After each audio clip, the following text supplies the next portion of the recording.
Shivraj Sasane sir, आरोग्य सेवक, लातूर.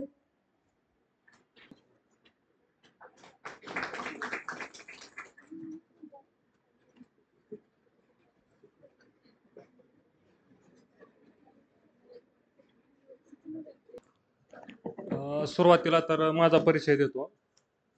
आरोग्य सेवक ही पोस्ट तशी तर जास्त काय अशी मोठी नाही, मला सांगायची सुद्धा लाज वाटत होती. मुळात रिझल्ट नाही, प्रॉपर सांगायचं म्हणजे माझा जर फॅमिली बॅकग्राऊंडचा जर विचार केला, माझ्या खानदानातला पहिला मी 10वी पास पहिला.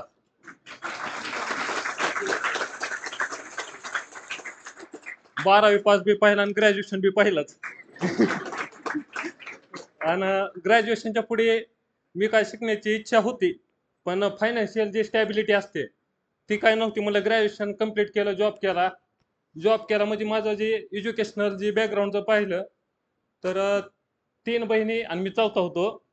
तर तिघी हुशार असायच्या, पण आई वडील वीटभट्टीवर काम करत होते. त्याच्यामुळे कसं बहिणीला गावाकडे कसं शिकवण्याचं थोडं हे फायनान्शियल बॅकग्राऊंड नसल्यामुळं मग तिघी जी बहिणी होत्या, फक्त माझी जी बारकी बहीण होती ती लाडानं थोडी मिडियम होती, पण दोघी बी थोरल्या होत्या. 90+, 10वी मध्ये 90+ मार्क, 12वी मध्ये सायन्स मध्ये 70-75+, मी 10वी मध्ये 90+, 12वी मध्ये सायन्स मध्ये 85+. पण जी फायनान्शियल स्टॅबिलिटी होती, मग बहिणीचा मुळात सांगतो त्यांचा हक्क होता शिक्षणाचा, पण जी वडिलाची परिस्थिती तिथपर्यंत गेली नाही. आई वडील दोघं भट्टीवर काम करत होते. 10वी झाली की दोघीचे लग्न झाले. त्यानंतर मग मी जॉब केला पुण्यामध्ये. माझं शिक्षण मुळात सांगतो तुम्हाला, मी 12वी मध्ये सायन्स मध्ये चांगले मार्क होते. मग इंजिनिअरिंगला कुठं लागला, भुसावळला नंबर लागला. मग ज्यावेळेस भुसावळला जळगाव साईडला लागला नंबर लागला, पण तिथं विषय असा झाला की माझा हॉस्टेलला नंबर लागला नाही. मग फायनान्शियल कुठून परिस्थिती होणार, मग मी 1-2 महिने टेन्शन मध्ये. मग आई वडील टेन्शन मध्ये पोरग काय करून घेईल म्हणून, कारण वर्गात सगळा टॉपर असणारा म्हणजे मला वाटत होतं की सगळे इंजिनिअरिंगला गेले.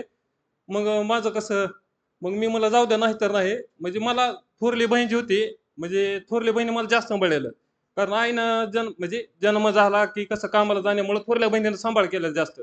मग आईच्या पाठीमागे ती मोठी बहीण माझी आईसारखी. मग ती मला म्हणायची आई वडील टेन्शन घ्यायले, असं करायलेत तसं करायलेत. मग मला नाही तर नाही इंजिनिअरिंग. मग मी लातूर प्रॉपर लातूरचा मुरुडमध्ये, लातूरहून 30 किलोमीटर आहे. तिथं गेलो, उगा कॉलेजवर मित्राच्या सोबत ऍडमिशनला जायचं. तिथं एक कोर्स कळाला, बीएससीतून जसं कम्प्युटर सायन्स असते तसं एक सॉफ्टवेअर इंजिनिअरिंग आहे.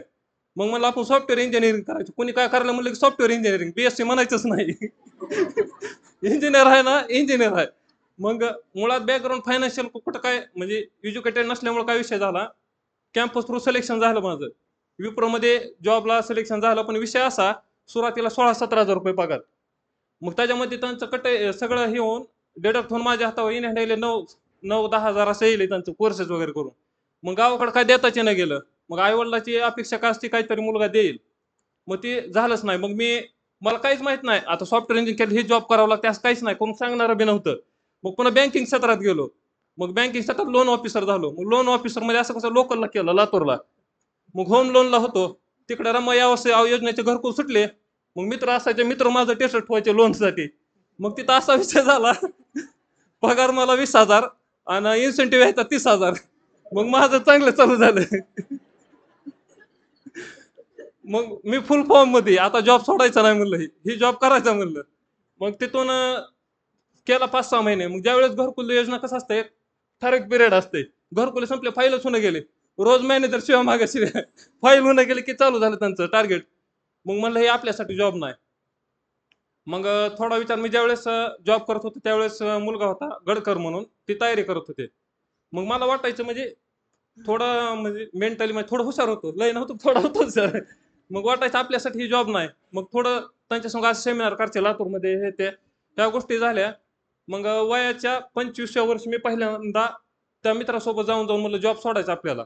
जॉब सोडायचा विषय असा, जॉब सोडायला मग घरच्याला काय माहित नव्हतं प्रायव्हेट का गव्हर्नमेंट. घरच्याचं म्हणणं की एका जागेवर स्थिर राहणं गेला, ह्याच्या गाड्यात घडगे अडकून टाका. हे कुठं काय जात नाही, ह्याचं लग्न झालं की जॉब करणार. मग विषय असा झाला की मोठी बहीण होती, तिच्याकडेच गेलो मी. म्हणलं मला लग्न काय करायचं नाही, शिकायचंय. मग MPSC सत्रात आलो मी. योगायोग असा झाला, 2022चा माझा पहिला प्रिय होती कंबाईन. मी राज्यसेवा मला माहितच नव्हती मुळात. 2022 ची पहिली प्री दिली आणि थोडा हुशार असल्यामुळं पहिल्याच अटेम्प्टला 58 स्कोर आला प्रीला. आणि तुम्हाला मुळात सांगतो मी आजपर्यंत बॅच कुणाचीच केलेलं नाही. म्हणजे विषय कसा की इकॉनॉमिक्स साठी एक शिनगारे सर मला रंजन कोळंबे सर म्हणजे आता म्हणजे असं बोलत नाही पुस्तक माहित होते पण ह्यांची अकॅडमी माहित होती हे माहित नव्हतं. शिनगारे सर म्हणून एक औरंगाबादचे सर होते त्यांच्या एक इकॉनॉमिक्स एक केलेलं हिस्ट्रीला मला काय ना पाठांतर आहे मला हिस्ट्रीला.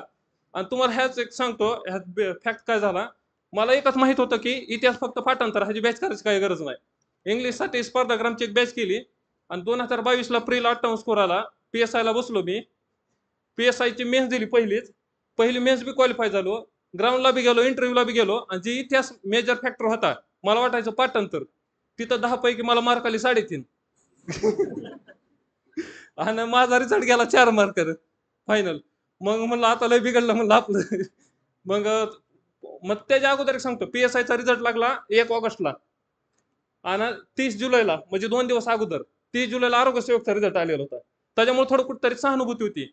आणि त्याच्या अगोदर तलाठी बीडमध्ये वेटिंगला होतं हे माहित होतं क्लिअर होणार आहे.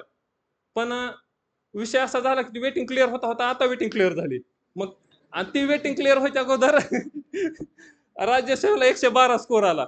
मग ह्या दोन्ही पोस्ट मध्ये कुठली करायची मग विषय जे मी लातूर डिस्ट्रिक्टचा असल्यामुळे आरोग्य सेवक लातूरला झालो. आणि दुसरी गोष्ट जे बीडला तलाठी झालो त्याच्यामुळे म्हणलं आरोग्य सेवकच करा कारण अभ्यासासाठी पुढे सर्वांना विचार काय त्याला डिस्कस करून थोडं नॉलेज त्या गोष्टीचं मिळवून मग आरोग्य सेवक करण्याचं ठरवलं. शेवटी एवढं सांगतो परिस्थिती काहीच मॅटर करत नाही. मला आरोग्य सेवक पुन्हा कळालं आता मी त्यांनी म्हणलं आरोग्य सेवक आता एक आले सांगलीला म्हणलं आपलं बी काय नाही म्हणलं हाय कोणतरी आपल्या सोबत.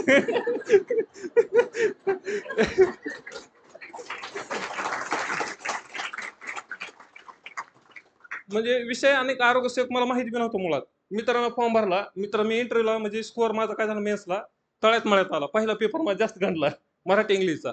मग इंटरव्ह्यू मला चांगला करता टॉपचे मार्क घ्यायचे मग पुण्यात आलो. मग पुण्यात आल्यानंतर ज्यावेळेस अभ्यासाची एक दिशा कळाली मी म्हणलं ना गावाकडे बेपर्दा परीक्षा तयारी होती पण जे स्मार्ट स्किल असतील जे लॉजिक असतील ते पुण्यामध्ये ज्यावेळेस ग्रुप होते ना त्यावेळेसच होते. कारण राज्यसेवा पहिलाच अटेम्प्ट होता सर. पहिल्या अटेम्प्ट मध्ये स्प्रीचा 112 स्कोर आहे माझा आता ह्यावेळेस 112.50. मग मग त्यावेळेस मी ठरवलं की आपण आरोग्य सेवा केलेलं चांगलं राहील. मग शेवटी एवढं सांगन आकाशात उडणाऱ्या पक्षाला क्षितिजाची तमा नसावी. आकाशात उडणाऱ्या पक्षाला क्षितिजाची तमा नसावी. घरटे काय बांधता येईल केव्हाही पण क्षितिजा पलीकडे झेप घेण्याची जिद्द मनी असावी. एवढं बोलून मी थांबतो. जय हिंद जय महाराष्ट्र.